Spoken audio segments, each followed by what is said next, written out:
nós vamos então iniciar a nossa última aula, né, da nossa classe de Apocalipse. E aí eu vou pedir a Persiano que faça uma oração pela nossa classe hoje, a nossa última classe. Estamos nos despedindo enquanto classe de escola dominical, né? Nos encontraremos em outras oportunidades, se Deus quiser. Ok, vamos orar. Oremos então, irmãos. Ó Senhor, Deus amado, Deus que se preocupa conosco, Deus que chega até nós, apesar das nossas deficiências, nossas fraquezas, nosso pecado, o Senhor estendeu a mão, o Senhor pousou aqui na terra e conviveu conosco, participou dos nossos sofrimentos, participou das nossas angústias e atendeu ao clamor dos nossos corações. Com teu Santo Espírito, o Senhor chegou até nós. E agora nos instrui com a santa palavra. Te agradecemos, Senhor, por este livro precioso, com a tua revelação do que tudo que vai acontecer e que nos garante a vitória. Já temos a vitória garantida no Senhor Jesus Cristo. Te agradecemos, Senhor, por este livro maravilhoso, Pai. Te agradecemos, Senhor, pela revelação que o Senhor nos dá. Muito obrigado, Senhor, pelos professores que se dedicaram, estudaram e trouxeram até nós tantos esclarecimentos, Senhor. Tantas coisas que estavam nubladas em nossa mente, no nosso entendimento, que agora se aclararam, Senhor, pela tua graça, pela tua bondade, Pai. Te agradecemos, Senhor, pela vida dos nossos professores. Te agradecemos, Senhor, pela tua graça em conceder este livro maravilhoso, Pai. E eu quero te agradecer especialmente também, Senhor, por mais essa vida na família de Cláudio. O Senhor abençoou agora, Senhor, e eles agora vão entrar numa nova fase de alegria, uma nova fase, Senhor, de convivência familiar, ó Pai. Muito obrigado, Senhor, porque é uma bênção muito grande ver os filhos dos nossos filhos e a paz sobre Israel. Ó Pai, dirige, Senhor, este momento. Dirige, Senhor, as nossas mentes, nossos corações, para fecharmos esse livro, Senhor, que o Senhor nos concedeu de forma tão maravilhosa, Pai. Amém. O Senhor dirige-nos em nome de Jesus. Amém. Amém. Ok, muito bem. O livro de Apocalipse nós vamos ler é do versículo 6 ao versículo 21. Vamos fazer a leitura e depois a gente vai tratar de cada ponto, que esse trecho aqui é dividido em 7 partes. Né? Novamente, o número 7 voltando no livro de Apocalipse. Então, assim diz a palavra, capítulo 22, a partir do versículo 6. O anjo me disse, estas palavras são dignas de confiança e verdadeiras. O Senhor, o Deus dos espíritos dos profetas, enviou o seu anjo para mostrar aos seus servos as coisas que em breve hão de acontecer. Eis que venho em breve. Feliz é aquele que guarda as palavras da profecia deste livro. Eu, João, sou aquele que ouviu e viu estas coisas. Tendo-as ouvido e visto, caí aos pés do anjo que me mostrou tudo aquilo para adorá-lo. Mas ele me disse, não faça isso. Sou servo como você e os seus irmãos, os profetas, e como os que guardam as palavras deste livro. Adore a Deus. Então me disse, não cede às palavras da profecia deste livro, pois o tempo está próximo. Continue o injusto a praticar injustiça. Continue o imundo na imundícia. Continue o justo a praticar justiça e continue o santo a santificar-se. Eis que venho em breve, a minha recompensa está comigo e eu a retribuirei a cada um de acordo com o que fez. Eu sou o Alfa e o Ômega, o princípio e o último, o primeiro e o último, o princípio e o fim. Felizes os que lavam as suas vestes, e assim têm direito à árvore da vida e podem entrar na cidade pelas portas. Fora ficam os cães, os que praticam feitiçaria, os que cometem imoralidades sexuais, os assassinos, os idólatras e todos os que amam e praticam a mentira. Eu, Jesus, enviei o meu anjo para dar a vocês este testemunho concernente às igrejas. Eu sou a raiz e o descendente de Davi e a resplandecente estrela da manhã. O Espírito e a noiva dizem, vem, e todo aquele que ouvir, diga, vem. Quem tiver sede, venha, e quem quiser, beba de graça da água da vida. Declara a todos os que ouvem as palavras da profecia desse livro. Se alguém lhe acrescentar algo, Deus lhe acrescentará as pragas descritas nesse livro. Se alguém tirar alguma palavra desse livro de profecia, Deus tirará dele a sua parte na árvore da vida e na cidade santa que são descritas neste livro. Aquele que dá testemunho dessas coisas diz, sim, venho em breve. Amém. Vem, Senhor Jesus. A graça do Senhor Jesus seja com todos. Amém. Muito bem. Chegamos ao final da revelação divina para o homem, né? Esse trecho de Apocalipse é não somente o final do livro de Apocalipse, mas também é o final da Bíblia, né? É o final da Bíblia. E então, com isso, nós vemos que a revelação de Deus ao homem, desta forma, está encerrada. Certo? Está encerrada. A revelação de Deus, dessa forma especial, essa forma especial de Deus se manifestar aos homens, encerrou. É por isso que nós não podemos admitir profecias novas, revelações novas, que sejam, digamos, equiparadas ou estejam acima da Bíblia.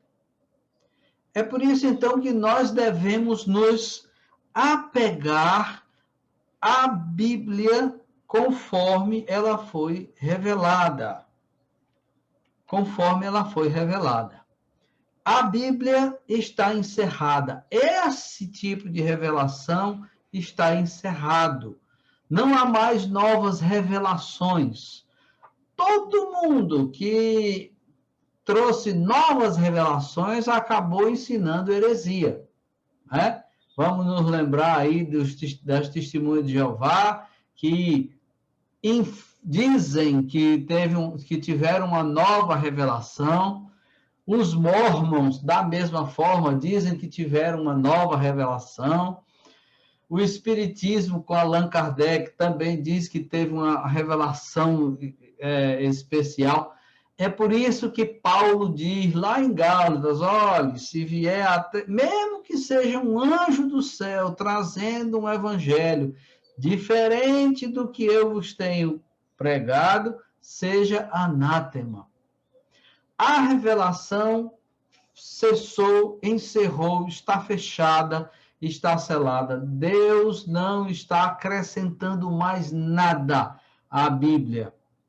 Então, alguns grupos religiosos, mesmo dentro do campo evangélico, tem certas pessoas que se dizem profetas, certas pessoas que dizem que tem uma revelação especial para um, uma revelação especial para outro. Nada disso tem respaldo bíblico. A Bíblia é a revelação de Deus. O que nos cabe agora é um esforço de estudo, de interpretação da revelação que nos foi dada.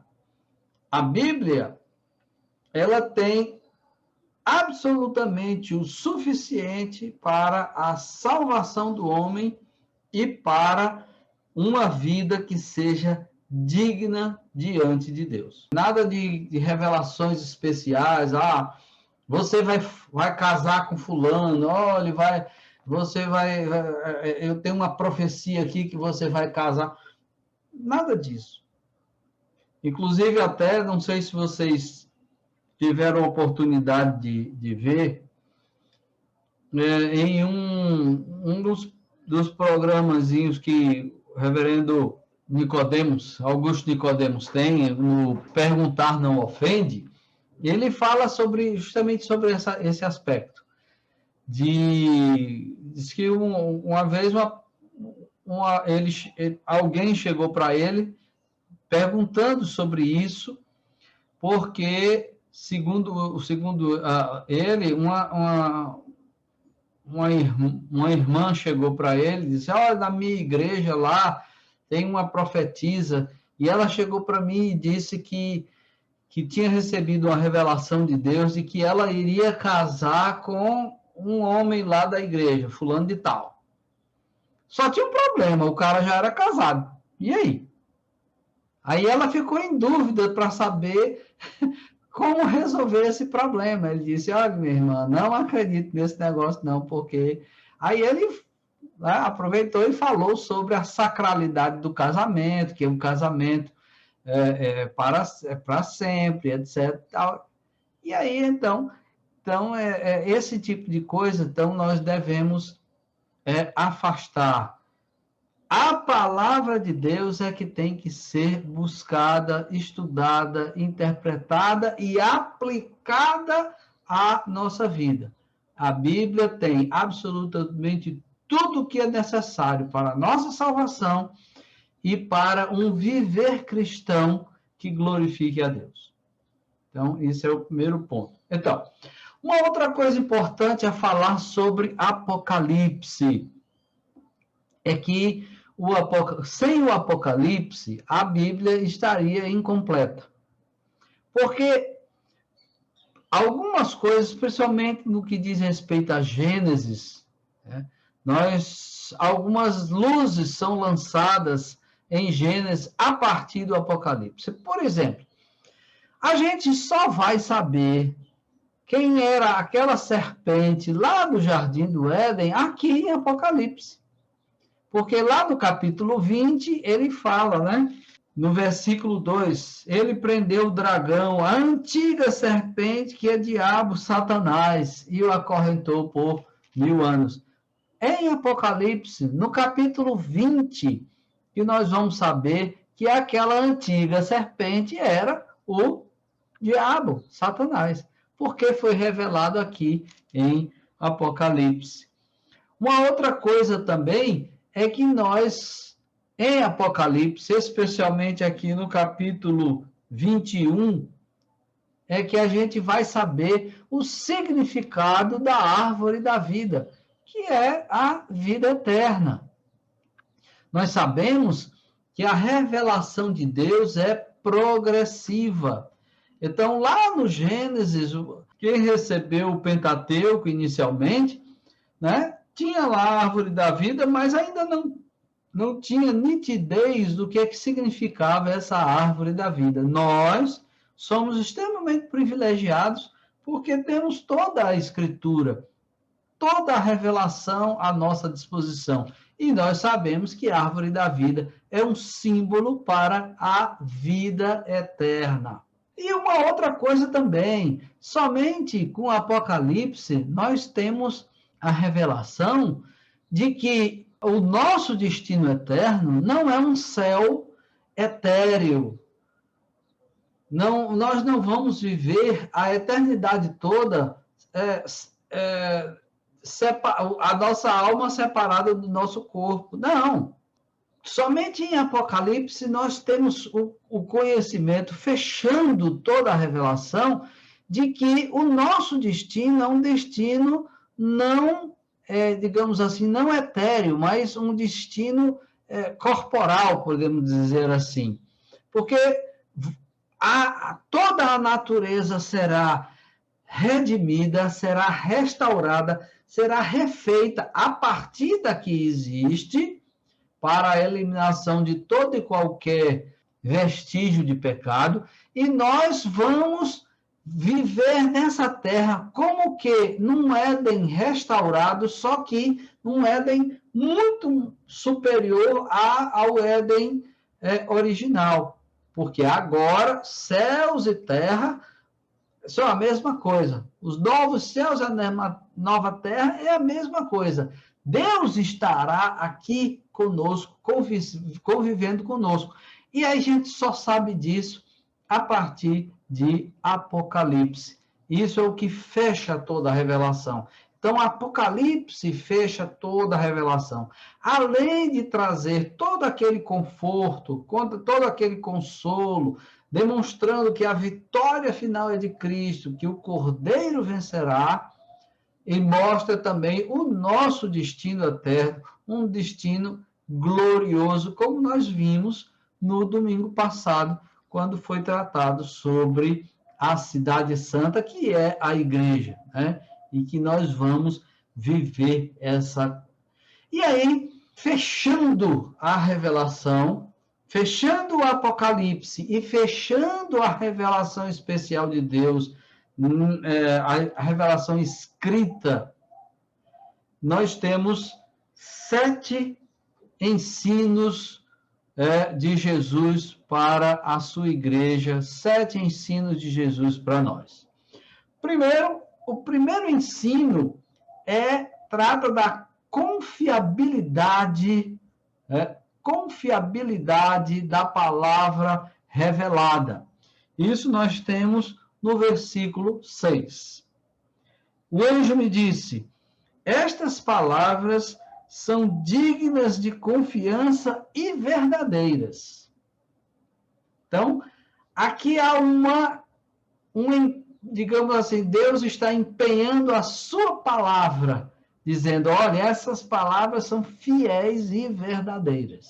Aí o anjo diz, o Senhor, o Deus dos espíritos dos profetas, enviou o seu anjo para mostrar aos seus servos as coisas que em breve hão de acontecer. Então, nós temos a confiabilidade da palavra, nós temos que Deus, o mesmo Deus que revelou o Apocalipse, revelou o Novo Testamento, é o mesmo Deus que atuou nos profetas e revelou o Antigo Testamento. Então, aqui nós temos um fechamento mostrando que o cânon envolve tanto o Antigo Testamento quanto envolve o Novo Testamento. E o fecho de ouro é Apocalipse. E aí ele empenha a sua palavra e diz, estas palavras são dignas de confiança e verdadeiras. Uma coisa interessante acerca de Apocalipse, mais uma vez voltando ao que já foi dito ao longo do estudo do livro, é que esse livro ele foi escrito inicialmente para os cristãos do primeiro século e ele serve para a igreja como durante toda toda a história da igreja. Não é um livro que foi escrito apenas para o pessoal lá, para a geração que vai viver e que estará vivendo quando Cristo voltar. E muito menos um livro para você ficar querendo adivinhar quando é que isso vai acontecer, quando é que Cristo vai voltar, isso, aquilo, aquilo outro. Não. O livro, ele foi escrito primeiro para os cristãos do primeiro século que estavam vivendo uma situação de terrível perseguição. Mas as perseguições, elas continuaram ao longo do tempo, né? O livro foi escrito para estimular os irmãos a continuarem pregando, e a igreja vem pregando ao longo do tempo. Muitas coisas que estão no livro de Apocalipse já aconteceram no passado. Por exemplo, Jesus já morreu, já ressuscitou, e isso aconteceu no passado. Jesus foi assunto aos céus, foi entronizado nos céus, conforme está ali lá no capítulo 5 de Apocalipse, e isso já aconteceu no passado. Satanás foi expulso dos céus no capítulo 12, isso já aconteceu no passado, na mesma ocasião em que Jesus foi entronizado. Os cavaleiros, os selos já foram abertos no passado, né? Foram abertos lá no céu, mas foi no passado. E os cavaleiros estão aí, ainda caminhando, né? A pregação do evangelho está acontecendo, as perseguições estão acontecendo, fomes estão acontecendo, né? Guerras e rumores de guerra estão acontecendo desde aquela época. Então, tudo isso já ocorreu no passado. Pouca coisa, na verdade, falta acontecer do que foi profetizado em Apocalipse. As únicas coisas que faltam acontecer, basicamente, é a apostasia, o aparecimento do anticristo, a grande tribulação e a volta de Cristo. E, obviamente, o estabelecimento do reino do estado eterno. Todas as outras coisas que estão em Apocalipse já ocorreram no passado e estão acontecendo hoje. Começaram a acontecer no passado e estão ocorrendo hoje, né? A besta, conforme nós vimos, ela já está presente, né? O espírito do anticristo já atua, como disse João na sua primeira carta. As pessoas que se comprometem com esse estado de coisas são aqueles que estão com a marca da besta, que não é absolutamente nada físico, não é um chip, não é uma tatuagem, não é código de barra, não é o Pix, não é cheque, não é cartão de crédito, nada disso, certo? A marca da besta é o quê? É o compromisso com o mundo, o compromisso com o mundanismo. A marca da besta é o mundanismo, é a rejeição a Cristo. E, por outro lado, a marca do Cordeiro é o selo do Espírito Santo que nós recebemos quando aceitamos a Jesus, quando entregamos a nossa vida a Ele, quando nós nos convertemos. Ok? Muito bem. E então, ele diz aqui que as coisas que vão acontecer em breve. Não nos enganemos, irmãos, achando que esse em breve vai ser na próxima semana. Os cristãos do primeiro século chegaram a achar até que Jesus iria voltar no próximo mês, dali a algumas semanas, né? Lembrem-se que Paulo, escrevendo aos Tessalonicenses, ele dá uma dura lá no pessoal, porque muitos deixaram de trabalhar, porque disseram, para que eu vou trabalhar? Jesus vai voltar a próxima semana. Jesus vai voltar daqui a um mês, vou ficar aqui só. Aí é que Paulo pega e diz, o pessoal que não quer trabalhar, então quem não quiser trabalhar também não coma. Não fique se escorando nas costas dos outros, né? Então, não. Nós devemos continuar vivendo as nossas vidas dignamente até a volta de Cristo. E se Jesus não voltar até a gente morrer, a gente vai morrer, vai estar com o Senhor e vai estar lá, gozando as delícias, conforme nós vimos aqui, estaremos reinando com Cristo, né, conforme nós vimos lá no estudo do Apocalipse 20. Ok? Muito bem.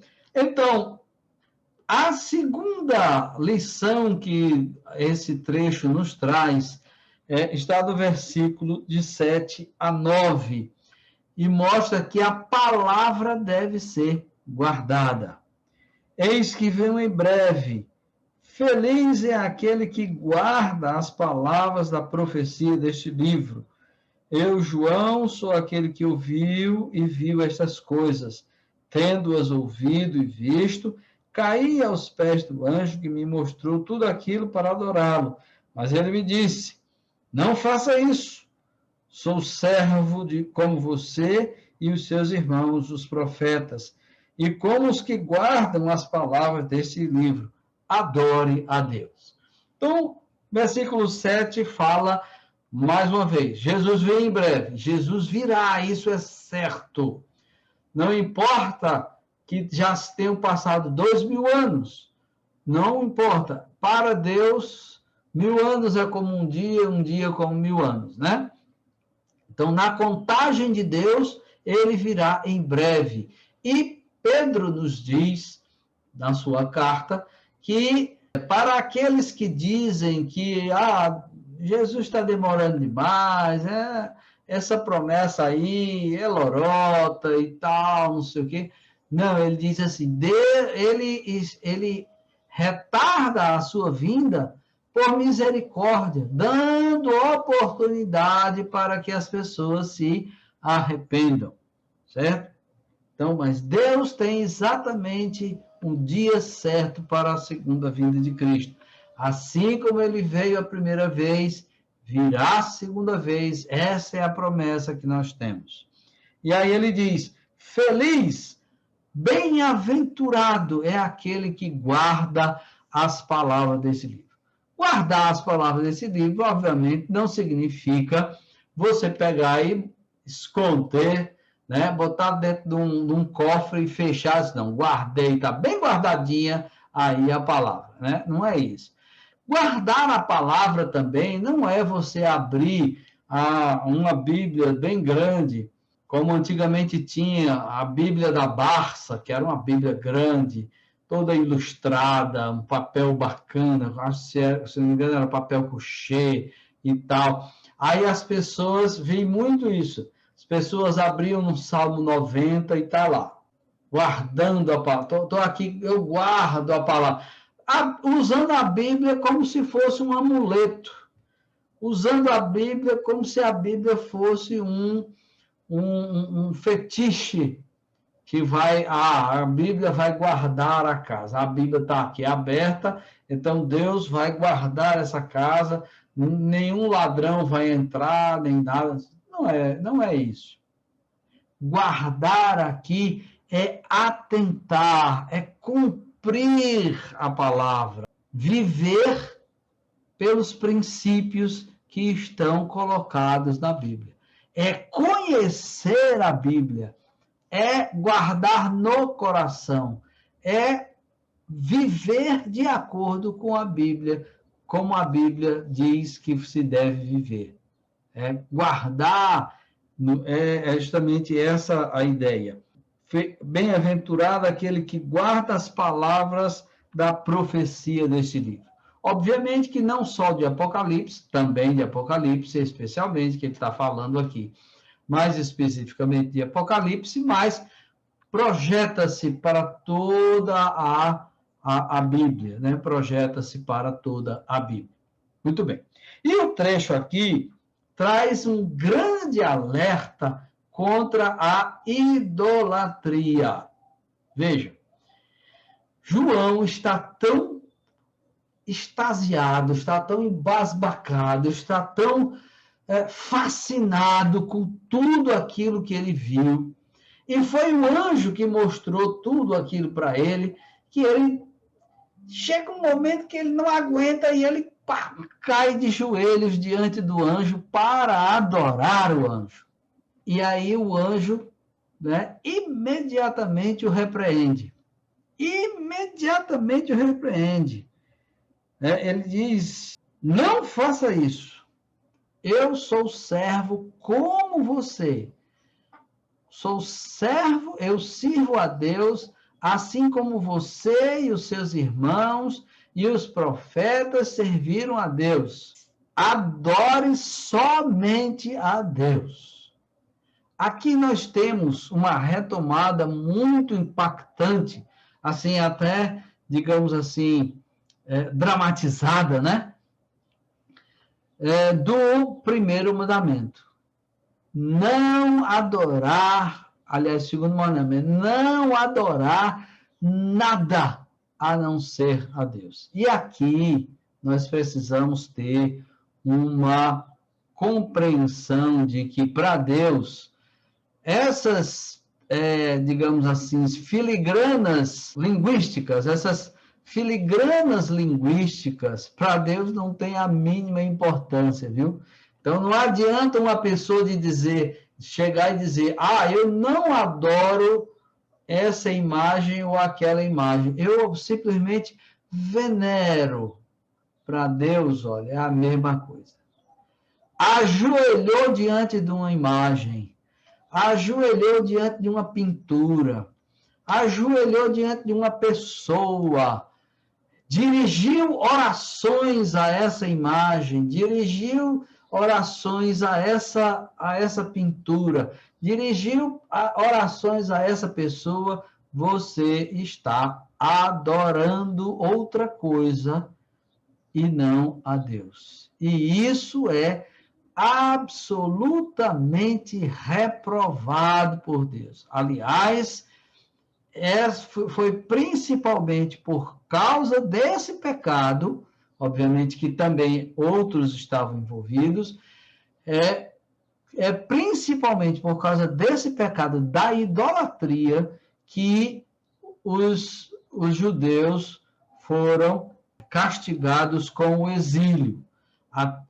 O reino do norte foi castigado com o exílio realizado pelos assírios, e o reino do sul, Judá, foi exilado também pela Babilônia. E veja, as 10 tribos do norte foram dispersadas, se perderam. Certo? Se perderam. Somente o reino do sul é que voltou para Jerusalém.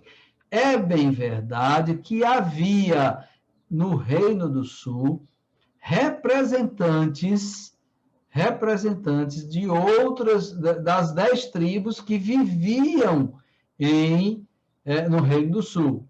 E através desse pessoal aí, as 10 tribos, digamos assim, se mantiveram, mas o grosso das 10 tribos se perderam e acabou-se. Nunca mais eles retornaram como nação. Os únicos que voltaram foram os que estavam no Reino do Sul, Judá. E olhe, nem todos os judeus que foram, e os seus descendentes, nem todos retornaram para Jerusalém e reconstruíram a cidade, reconstruíram os muros sobre Neemias e Esdras. Foi apenas uma parte, não foi todo mundo não, viu? Foi todo mundo não. Muitos permaneceram na dispersão. Muito bem. E então aqui nós temos essa poderosa reprovação à idolatria. E aí, não se iludam. Qualquer ato litúrgico feito a qualquer outra coisa que não a Deus é idolatria. Festas em homenagem a determinado santo, isso é idolatria. Por mais que seja dito que é apenas veneração, mas na perspectiva de Deus, isso é idolatria. Orações aos anjos, né? Oração a anjo da guarda e tal, não sei o quê, isso é idolatria. É reprovado por Deus, Deus se ira contra isso. Não é sem razão que tem esse trecho aqui, viu? Porque quando o homem, e também está dentro desse aspecto aqui de guardar a palavra, quando o homem esquece de guardar a palavra do Senhor conforme está revelada aqui na Bíblia, aí os instintos naturais do homem afloram. E os instintos naturais do homem é buscar uma religião distorcida. Não é à toa que que aconteceu com o povo de Israel? Moisés tira o povo de Israel do Egito, né? Deus opera maravilhas ali, sinais poderosíssimos, 10 pragas caindo sobre o Egito e tal, tal, tal. Aí o povo sai, sob a liderança de Moisés, diante do Mar Vermelho, acossado pelos exércitos de Faraó que vêm atrás deles, né? Deus manda que Moisés toque a água com o cajado, as águas do Mar Vermelho se abrem, o povo de Israel todo passa a pé enxuto, os exércitos de Israel, do Faraó vão também atrás, as águas se fecham, todo o exército de Faraó é destruído e o povo consegue atravessar. Aí é aquela alegria e tal, não sei o quê. Miriam, né? Dança e tal, tem aquele cântico de Miriam, beleza, pá. Então, lá no pé do Monte Sinai, Deus chama Moisés para subir no monte e receber a lei. Tudo bem. Aí passa um dia, 2 dias, 3 dias, pá, não sei o quê, um mês e 1 dia, 1 mês e 10 dias, aí está chegando lá, aí o povo começa a ficar agoniado, dizer, esse Moisés morreu, nós vamos morrer aqui nesse deserto, e não sei o quê. Chamaram Arão, diz, Arão, faz deuses para nós, para que nos guiem para a terra prometida. Aí Arão pega os pingentes de ouro, os anéis, os brincos, colares e tal, e faz um bezerro de ouro. Né? Bezerro de ouro. Não conseguiram esperar 40 dias. Coração do homem é uma fábrica de ídolos, já dizia Calvino, e é mesmo, é uma fábrica de ídolos. Por isso que nós precisamos atentar para a palavra, guardar a palavra, a revelação, porque senão a gente vai cair na idolatria, porque isso é próprio do coração do homem. E é exatamente isso que Paulo nos diz lá em Romanos, no 1º capítulo. Que os homens saem, que não conhecem a Deus, adoram a criação, né? Há religiões que adoram o sol, a lua, as estrelas, não sei o quê. Outros adoram animais, outros adoram outros homens, e assim as coisas vão. Só não adoram a Deus. Quando o homem não guarda a palavra, ele cai em idolatria.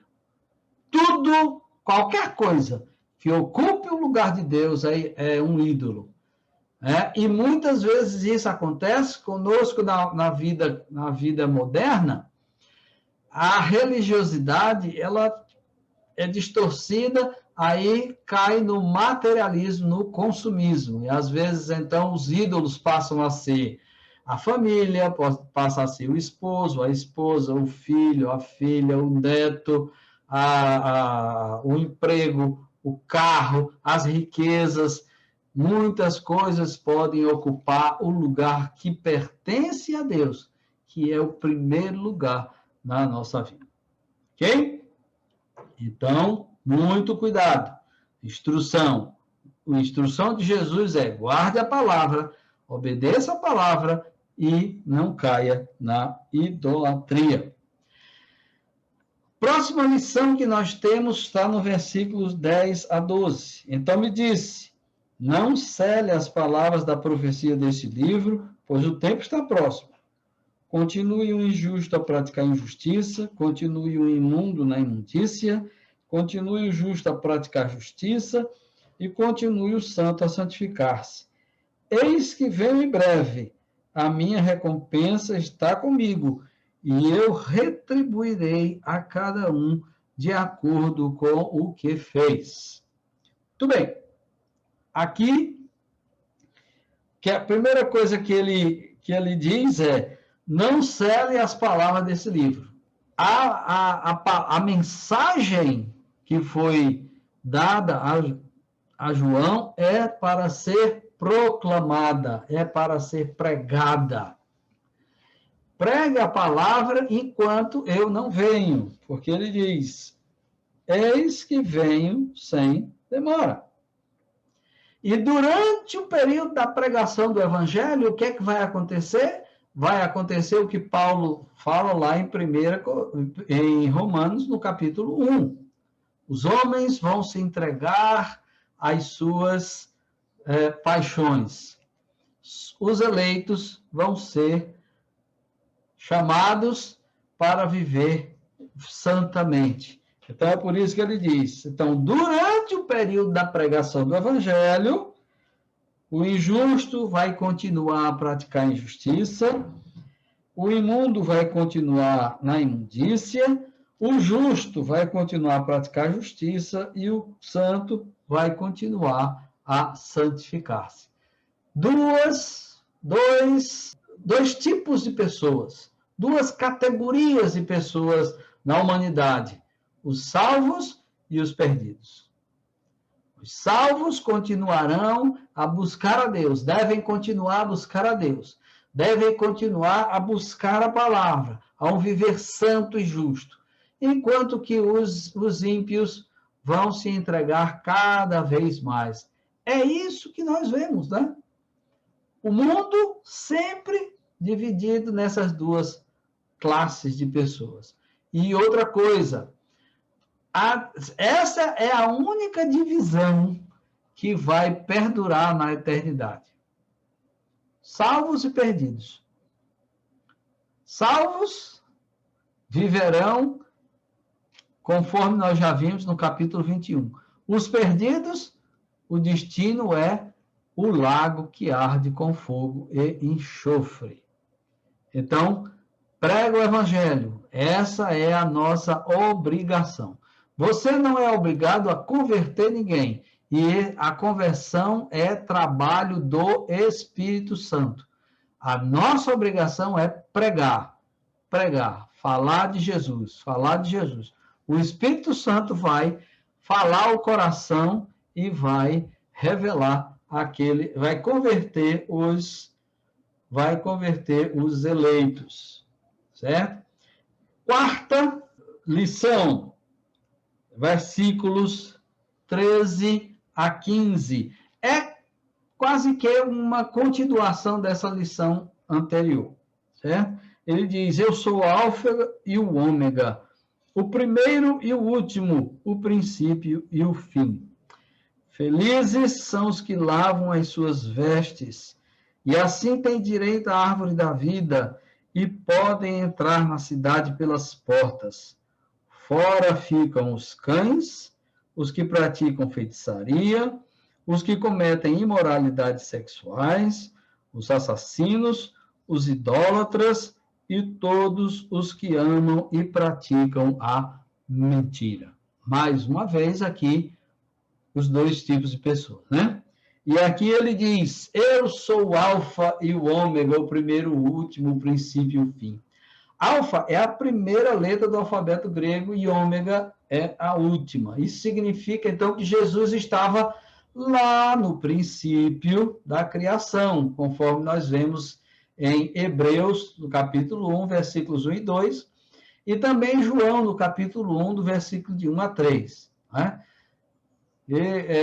Tudo foi feito por meio dele, sem ele nada do que foi feito se fez. Então, Jesus estava lá na criação, junto com o Pai e com o Espírito Santo. Os três estavam lá.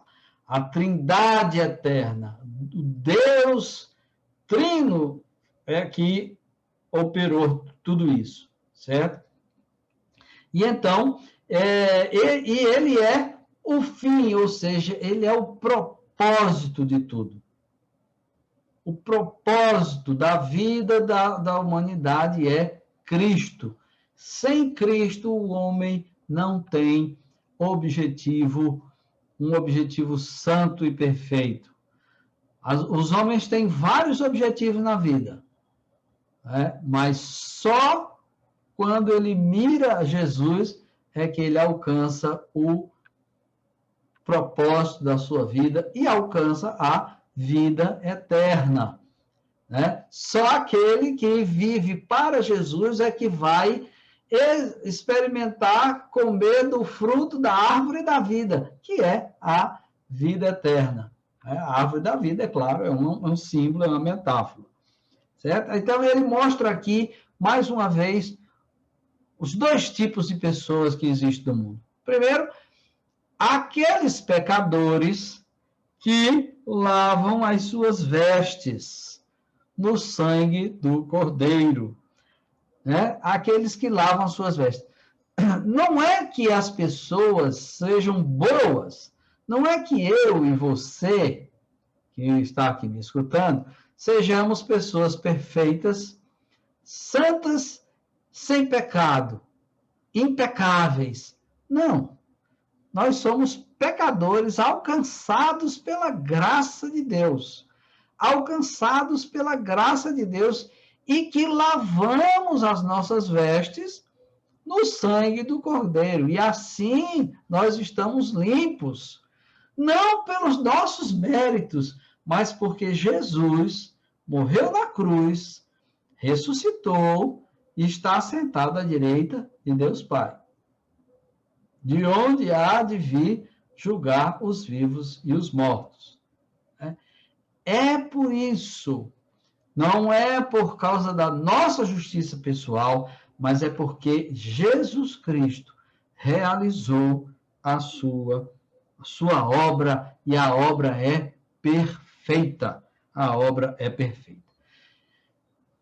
Nós, todos aqueles que lavaram suas vestes no sangue de Cristo, entram na cidade, fazem parte da igreja, fazem parte dos redimidos.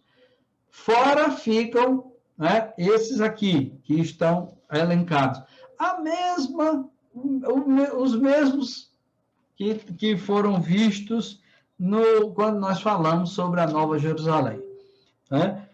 Ficam de fora os cães, os que praticam a feitiçaria, os que cometem imoralidades sexuais, os assassinos, os idólatras e todos que amam e praticam a mentira.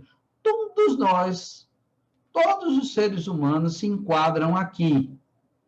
Então, seres humanos que se enquadravam aqui foram resgatados por Deus. Aqueles que não foram resgatados continuam nesse mesmo patamar e ficam de fora. Então, quem são os cães?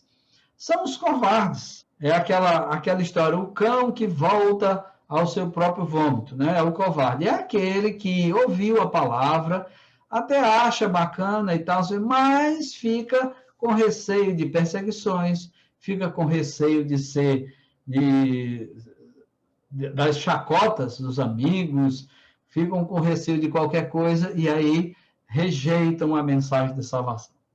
Voltam às suas práticas pecaminosas. Quem são os feiticeiros? Lógico, aqueles que buscam sobrenatural, né? Buscam coisas assim, a magia e tal, essas coisas todas estão incluídos aqui. Também estão incluídos todos aqueles que praticam religiões falsas. Quais são as religiões falsas? Aquelas que acrescentam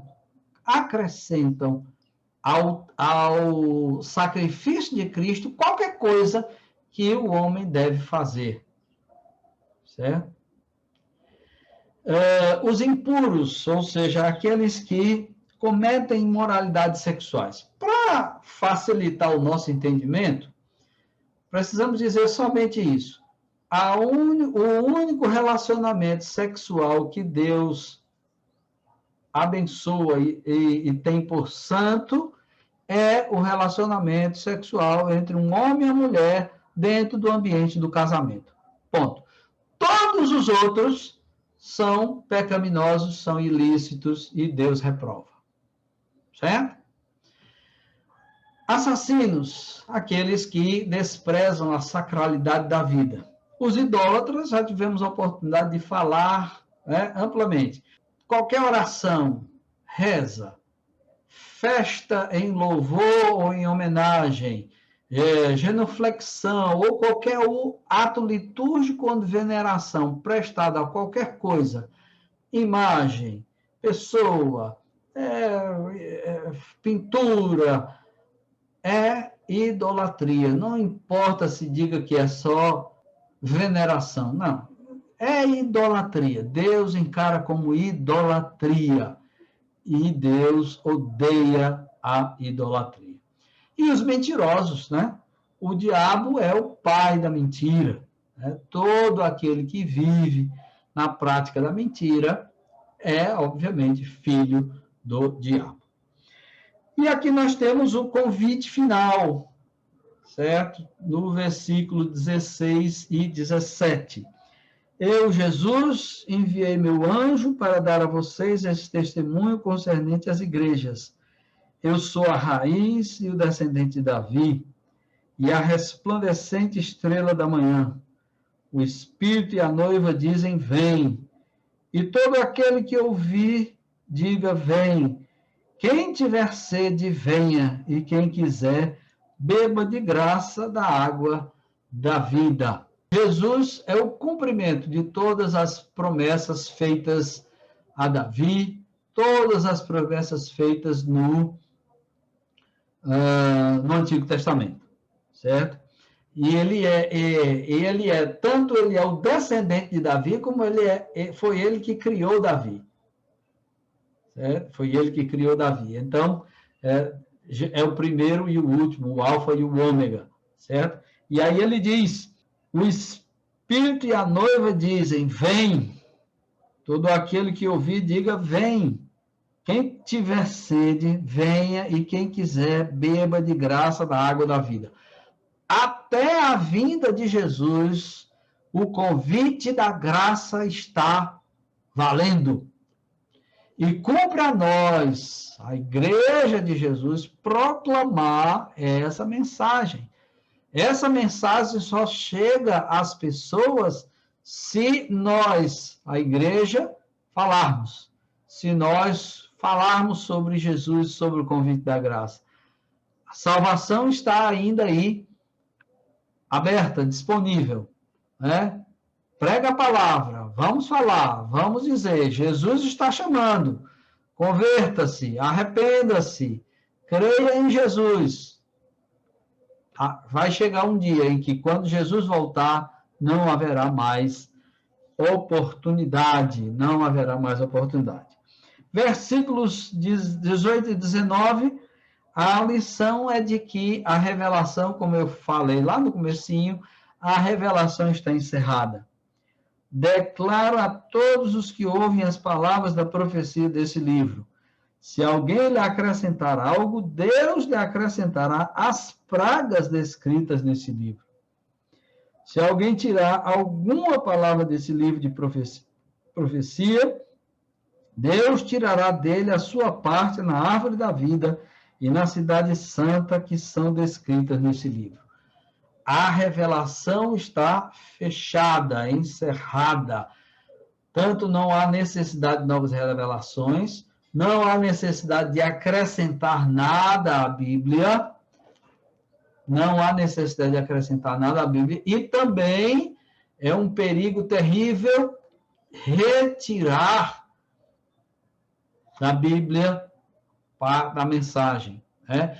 No primeiro século, no segundo século, no terceiro século, no quarto século, houve muitas heresias que, por exemplo, um camarada chamado Marcion, ele dizia, olha, o Velho Testamento não tem validade nenhuma. A única coisa que vale é o Evangelho de Lucas e as cartas de Paulo. Todo o resto pode jogar fora, que não vale nada.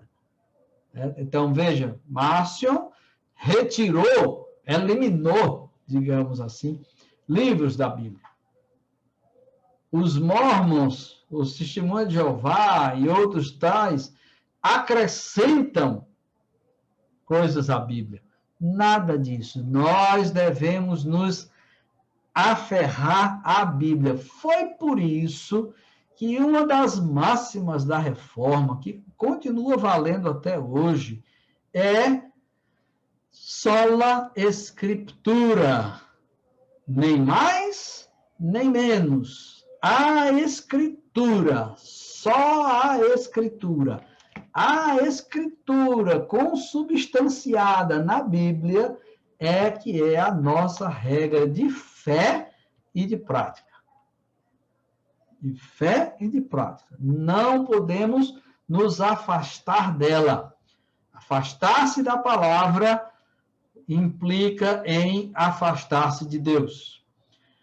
Os modernistas, chamados os liberais do século XIX, final do século XVIII, início do século XIX, eles começaram a dizer, não, olha, a ciência tem demonstrado, né, que esse negócio, a gente não pode aceitar esses milagres que estão relatados na Bíblia. Que história? Não. Então, vamos tirar os milagres. Vamos tirar o nascimento virginal de Cristo. Vamos tirar as curas milagrosas. Vamos tirar tudo isso. Jesus não ressuscitou. O sentido é que Jesus está vivo na sua mensagem e tal, não sei o quê. Resultado dessa coisa, a igreja da Europa praticamente sumiu. Praticamente sumiu. Quem abraçou o liberalismo, a igreja morreu. Precisamos ficar firmes na palavra, única e exclusivamente na palavra de Deus. A Bíblia é a nossa âncora. Se nós abandonarmos a palavra, acabou-se. A igreja morre. Certo? O cânon está fechado, não pode ser abandonado, não pode ser acrescentado e nada dele pode ser retirado. E a última lição é que Jesus vem sem demora. Versículo 20, aquele que dá testemunho dessas coisas diz, sim, vem em breve, amém. Vem, Senhor Jesus. Essa é o clamor da igreja. Vem, Senhor Jesus. Né? Quando a gente assiste os noticiários, aí a gente clama, vem, Senhor Jesus, porque o mundo está numa situação terrível. Vem, Senhor Jesus, volta logo, vem estabelecer os novos céus e a nova terra, porque essa daqui o negócio está difícil, né? Está difícil. E aí, a última palavra, encerrando a revelação, é a graça do Senhor Jesus seja com todos. Amém. A última palavra é uma palavra de graça, é uma bênção, a bênção falando da preciosa graça de Jesus, que morreu, entregou a si mesmo para que nós pudéssemos ser salvos. Ok? Muito bem. Alguém tem alguma coisa para falar, algum comentário, alguma pergunta? Vamos aproveitar esse momento, porque nós estamos nos despedindo, né? Estamos nos despedindo enquanto classe da Escola Dominical. Hoje é a nossa última aula. Foi um prazer enorme contar com a presença de todos vocês. E eu deixo aqui aberto para que vocês possam falar, caso desejem falar alguma coisa. Rubens, eu acho assim, eu faço uma interligação do capítulo, daquele versículo lá de Gênesis 3:15, com todo o livro do Apocalipse. Para mim, ele sintetiza todo aquele 3:15 ali, né? Exatamente. Apocalipse tem muita ligação com Gênesis. Rubens, Pois não? eu posso dar um título a essa aula? Pode dar. Eu vou intitulá-la de A Aula da Saudade, né? Como nas escolas, né? Realmente vai deixar a saudade o estudo desse livro, né? Exato. Mas, como é um livro desafiador, cabe a nós agora estudar em casa, né? Já que temos uma excelente base, né? Depois desse estudo, né? E eu gostaria de sugerir, né? Existe uma série de exposições no livro de Apocalipse chamado Invencíveis. Quem faz essa exposição é o pastor Leandro Lima, que o doutorado dele foi justamente no livro de Apocalipse, né? E é muito interessante mesmo, a igreja de Santa Amaro, a igreja presbiteriana de Santa Amaro. Se você colocar no YouTube Invencíveis, vai aparecer lá, são mais de 20 exposições muito interessantes e profundas, né? Muito profundas. Rubens? Pois não? Você falou aí numa coisa interessante. Eu, às vezes, quando era mais jovem, eu ficava questionando algumas coisas que eu via em outras igrejas, né? E até, assim, esse pessoal dizia que a igreja presbiteriana era muito fria, né? Não tinha a chama do espírito, aquela coisa toda, né? Não tinha fogo, né? Agora, não tinha fogo. Agora, bom lembrar que fogo no Novo Testamento, tá? Não sei o quê, está sempre associado a juízo. O lago de fogo, a árvore má que é jogada no fogo, a palha que é jogada no fogo. Então... E assim, né? O que é que eu via? Só para concluir aqui, é que essa questão das profecias, né? As profetadas e profecias que a gente via por aí, né? Então eu ficava me perguntando, poxa, teve tantos irmãos dessas igrejas que diziam, eu estava no culto, aí veio um irmãozinho, veio e falou comigo isso, e aconteceu, né? E algumas coisas trariam até conforto para essa pessoa, mas eu digo, gente, isso nunca aconteceu comigo. E quando aconteceu, nunca se cumpriu, né? Algumas pessoas vieram falar alguma coisa comigo, assim, nunca se cumpriu, né? Então, foi muito próprio que você falou aí, que a gente ter cuidado com essas coisas, né? Ter cuidado com essas coisas e, assim, botar à prova esses profetas, né? É muito importante isso aí, né? Mas eu fico perguntando, será que Deus não pode utilizar alguma pessoa e trazer um conforto para nós de algum jeito, de alguma coisa, mesmo dessa forma? Olha, se Deus já falou tudo que nós precisamos saber na Bíblia, o que pode nos trazer conforto e consolo está na Bíblia. De repente, eu não sei, eu desconfio muito, digamos assim, dessas profecias. As profetadas, né? Porque vai acrescentar alguma coisa à Bíblia? Não sei, o consolo está na Bíblia. Exato. Então, agora, se a pessoa traz uma palavra baseada na Bíblia, uma interpretação, aí é outra história. Agora, uma pessoa chegar, olha, eu tive uma visão, Deus me falou assim, assim.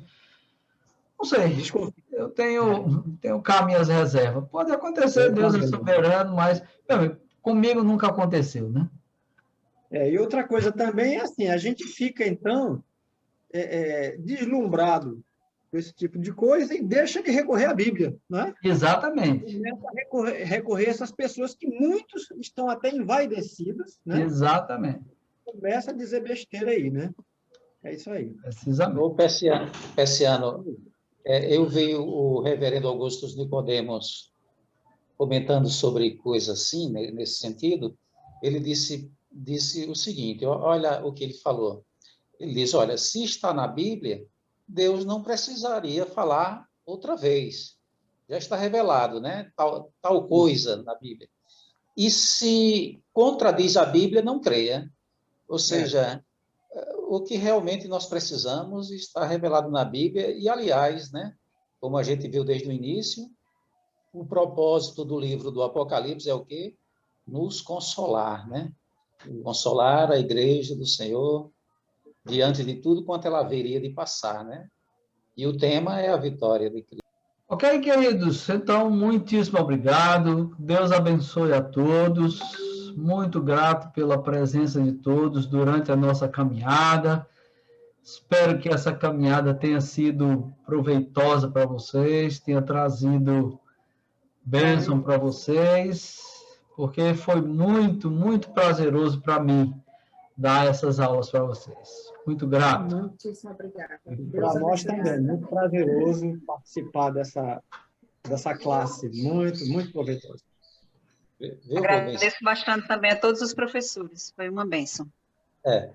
E existem muitos irmãos que, na verdade, têm, de fato, medo do que está escrito em Apocalipse, né? E da forma que nós o adotamos, pelo contrário, ele só vem a nos trazer prazer de fato, né? Nada mais que isso. E estejamos certos. Jesus Cristo é o vitorioso e nós somos mais do que vencedores. Amém. Se alguém Amém. quiser adotar, tem um livro muito bom também, né? O livro do Anthony Huckman, né? Acho até que Anthony esse Huckman, livro, né? Inclusive, o reverendo Leandro sempre sugere ele como fonte de pesquisa para a escatologia. Exatamente. Ok, queridos, muito obrigado. Deus abençoe a todos. Muito obrigada. Um abraço a todos. Abraço. Deus abençoe.